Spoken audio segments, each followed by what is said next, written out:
এশিয়ার power house জাপানের বিপক্ষে লড়াইটা দারুণ করলো সর্বকালের সেরা ফুটবল টিম ব্রাজিল।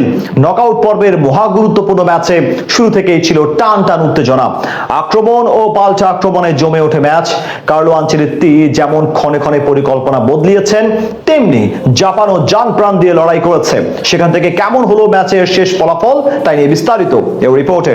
এশিয়ার পাওয়ার হাউসের সাথে গোটা ফুটবল ইতিহাসের সর্বকালের সেরা দল ব্রাজিলের লড়াই, তাই স্বাভাবিকভাবে গোটা দুনিয়ার ফুটবল ভক্তদের জন্য আজকের ম্যাচটি ছিল বিশেষ। অতীত পরিসংখ্যান এগিয়ে রাখলেও অদৃশ্য চাপ ছিল ব্রাজিলের দিকে। তবে সেই সব উপেক্ষা করে ম্যাচের শুরু থেকেই আক্রমণাত্মক খেলতে থাকে পাঁচবারের বিশ্ব চ্যাম্পিয়নরা। দ্বিতীয় মিনিটেই প্রথম অ্যাটাক করে তারা ব্রুনো গিমারায়েসের শট চলে যায় গোলপোস্টের পাশ দিয়ে। সেখান থেকে পাওয়া কর্নার কিকেও তেমন ফায়দা করতে পারেনি সেলেসাওরা।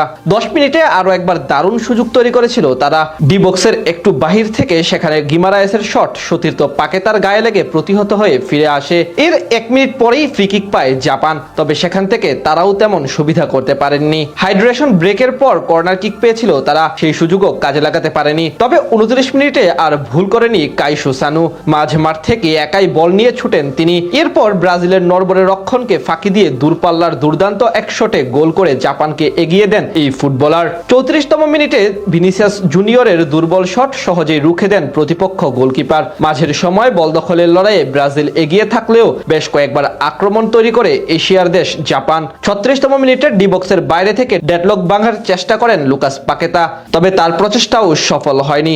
এদিন প্রথম থেকেই ব্রাজিলের ফুটবলারদের একাধিকবার দেখা গেছে ভুলভাল পাস খেলতে, যার খেসারত হিসেবে শেষ অবধি এক গোলে পিছিয়ে থেকে বিরতিতে যায় ভিনিসিয়াস জুনিয়ররা। ম্যাচের প্রাণ ফিরে আসে দ্বিতীয়ার্ধে। লুকাস পাকেতার পরিবর্তে মাঠে নেমে শুরুতেই আক্রমণে ওঠেন এন্ড্রিক, যদিও সেই সুযোগে ব্যর্থ হন তিনি। 52তম মিনিটে মেথিউ কুনহার ক্রস থেকে হেড নেন ব্রুনো গিমারায়েস, তবে তার হেড ঝাঁপিয়ে পড়ে দুর্দান্ত এক সেভ দেন জাপানের গোলকিপার জিউন সিজুকি। এরপর আরো কয়েকটি আক্রমণ করে ব্রাজিল, সেখান থেকে অবশ্য সফল হতে বেশি সময় নেয়নি তারা। 56তম মিনিটে গেব্রিয়েল ম্যাগালায়েসের দুর্দান্ত এক ক্রস থেকে হেড নিয়ে অসাধারণ এক গোল করে ব্রাজিলকে সমতায় ফেরান কাসেমেরো। সাথে সাথে উল্লাসে মেতে ওঠে সমর্থকরা। এর মাত্র 1 মিনিট পরেই এগিয়ে যেতে পারত ব্রাজিল। ডি বক্সের ভিতরে দারুণ ড্রিবলিং করে দুই ফুটবলারকে বোকা বানিয়ে গোলপোস্টে শট নেন ভিনিসিয়াস জুনিয়র, তার বল ভারে লেগে ফিরে আসে। 64তম মিনিটে জাপানের দূরপাল্লার শট রুখে দেন এলিসন বেকার। ধীরে ধীরে যেন ডিফেন্সিভ দিকে মনোনিবেশ করে জাপান, সেই সুযোগে কয়েকটি আক্রমণ তৈরি করে ব্রাজিল। 74তম মিনিটে রাইট উইং দিয়ে বল নিয়ে বক্সের ভিতরে ঢুকে যান রায়ান, তার বাড়ানো বল অবশ্য কাজে লাগাতে পারেনি কেউ। খানিক পরে বদলি হিসেবে নামা গেব্রিয়েল মার্টিনেল্লির শট চলে যায় পোস্টের একটু বাইরে দিয়ে। এরপর দ্বিতীয়ার্ধের বাকি সময় আরো একাধিক আক্রমণ করলেও তেমন সুবিধা করতে পারেনি ব্রাজিল ফুটবল দল। নির্ধারিত খেলার একেবারে শেষ মুহূর্তে এসে ঝলক দেখায় ব্রাজিল। আক্রমণের পর আক্রমণে শেষ মুহূর্তে গিয়ে মার্টিনেল্লির পা থেকে আসে সেই কাঙ্ক্ষিত গোল, আর সেই গোলেই জয়ের উৎসবে মেতে ওঠে ব্রাজিল, যার মাধ্যমে পৌঁছে গেল রাউন্ড অফ 16-এ। বিপরীতে এখান থেকেই মিশন শেষ করতে হলো জাপানকে।